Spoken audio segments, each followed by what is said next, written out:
తెలుగు సినీ నాటకరంగ చరిత్రలో నాగభూషణం పేరు ఒక ప్రత్యేక అధ్యాయం. ప్రతినాయకుడి పాత్రను హాస్యం, సెటైర్లతో రంగరించి హీరోలకు దీటుగా ప్రేక్షకులతో చప్పట్లు కొట్టించిన ఘనత ఆయనకే చెల్లింది. బహుముఖ ప్రజ్ఞాశాలిగా, రంగస్థల నటుడిగా, సినీ తారగా, నిర్మాతగా తనదైన ముద్ర వేసిన ఆయన ప్రస్థానం స్ఫూర్తిదాయకం. 1921 ఏప్రిల్ 19న నెల్లూరు జిల్లా కొండేపి సమీపంలోని అనకర్లపూడి గ్రామంలో చుండి నాగభూషణం జన్మించారు. రాఘవరావు, సీతమ్మ దంపతులకు రెండవ కుమారుడిగా పుట్టిన ఆయన కలిగిన కుటుంబం కాదు. 2 ఏళ్ల వయసులోన్న మేనమామ ఊరైన అపమాంచిపురం వెళ్లారు. అక్కడ ఆయన తండ్రి వీధి బడి పెట్టారు. హై స్కూల్ ఖర్చులకు ఇబ్బంది పడి చిన్న చితకా పనులు చేస్తూ చదువు కొనసాగించారు. ఇంటర్ పూర్తి చేసిన తర్వాత పై చదువులకు ఆర్థిక ఇబ్బందులు అడ్డొచ్చాయి. 1942లో తండ్రి మరణించిన రోజునే రైల్వే శాఖ ఉద్యోగానికి మద్రాసు నుంచి కాల్ లెటర్ రావడంతో తండ్రి కర్మదినాన్ని వదిలి ఇంటర్వ్యూకు హాజరయ్యారు. రైల్వే ఉద్యోగుల తోటి ఉద్యోగులు వేసే నాటకాలు చూసి నాగభూషణానికి నటనపై ఆసక్తి కలిగింది. నాటక రంగంలో కృషి చేయాలనే లక్ష్యంతో విజయవాడకు బదిలీ చేయించుకున్నారు.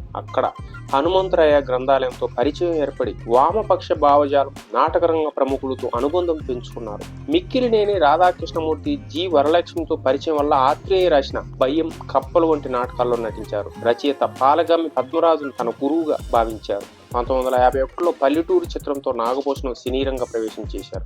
ఆ తర్వాత పెంకి పెల్లంలో తాగుబోతుగా, అమర సందేశంలో విలన్గా పలు చిత్రాల్లో నటించారు. 1956లో బాల్య స్నేహితుడు ఘంటసాల కృష్ణమూర్తి నిర్మించిన ఏది నిజం చిత్రంలో హీరోగా నటించారు. ఈ చిత్రం విజయవంతం కావడమే కాకుండా రాష్ట్రపతి బహుమతి కూడా పొందింది.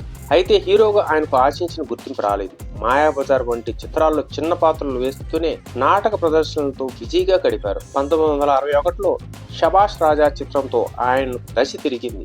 దర్శకుడు ఆదుర్తి సుబ్బారావు తీసిన మంచి మనసుల చిత్రంలో ఎంఆర్ రాధా పోషించిన పాత్రను ఆయనకిచ్చారు. మెల్లో తాళి కట్టగానే ఒళ్ళో వచ్చి పడిందే సిగ్గు, అందుకే ఈ ఫ్యామిలీ గర్ల్స్ సంసారానికి తప్ప సరసానికి పనికిరానన్నారు వంటి డైలాగులతో ప్రేక్షకులను అలరించారు. ఆ తర్వాత వచ్చిన మోగ మనసులు పరిశ్రమలో ఆయనకు ప్రత్యేక స్థానాన్ని కల్పించింది. ఉమ్మడి కుటుంబంతో ఆయన మరింత బిజీ అయ్యారు. నాగభూషణం పేరు చెప్పగానే గుర్తుకొచ్చేది రక్త కన్నీరు నాటకం. తమిళంలో ఎంఆర్ రాధా సంచలనం సృష్టించిన రక్త కన్నీరు పూర్తితో తన గురువు బాలగమ్య పద్మరాజు చేత తెలుగులో మార్పులు చేయించి రవి ఆర్ట్స్ థియేటర్ సంస్థను స్థాపించి 1956 మే నెలలో తొలి ప్రదర్శన ఇచ్చారు. మొత్తం 5432 ప్రదర్శనలు ఇచ్చిన ఈ నాటకంలో ఆయన సరసన నటించిన వాణిశ్రీ, శారద, రేవతి వంటి అనేక మంది నటీమణులు సినీ రంగంలో ప్రవేశించారు. తొలి నుంచి చివరి వరకు ఉన్న సీతను నాగభూషణం వివాహం చేసుకున్నారు. నాటకాల్లో నటిస్తున్నందుకు పారితోషికం చేసుకోకుండా వసూలైన మొత్తాన్ని బృంద సభ్యులకు పంచి 30 కుటుంబాలకు ఆసరాగా నిలిచారు. ఎన్టీఆర్ తో సన్నిహితంగా మెలిగిన నాగభూషణం ఆయన ప్రోత్సాహంతో ఒకే కుటుంబం చిత్రాన్ని నిర్మించారు. కథానాయకుడి చిత్రంలో ఆయన విలన్ డైలాగులకు ప్రేక్షకులు చప్పట్లు కొట్టడం అప్పటి నుంచే ప్రారంభమైంది.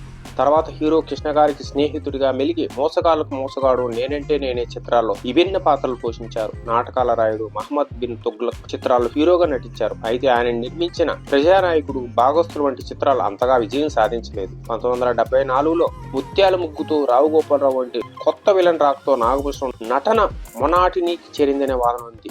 ఇది ఆయన కెరీర్ పై ప్రభావం చూపింది. వ్యక్తిగత జీవితంలో 1941లో సుబ్బరత్నంతో ఆయన వివాహం జరిగింది. ఆమె అకాల మరణం తర్వాత శశిరేఖని వివాహం చేసుకున్నారు. వారికి 3 కొడుకులు, 2 కూతుళ్లు. 1956లో సహనటి సీతను 3వ వివాహం చేసుకున్నారు. వీరికి 2 పిల్లలు. కూతురు భువనేశ్వరిని ఛాయాగ్రాహకుడు మీరుకు ఇచ్చి మతాంతర వివాహం చేశారు.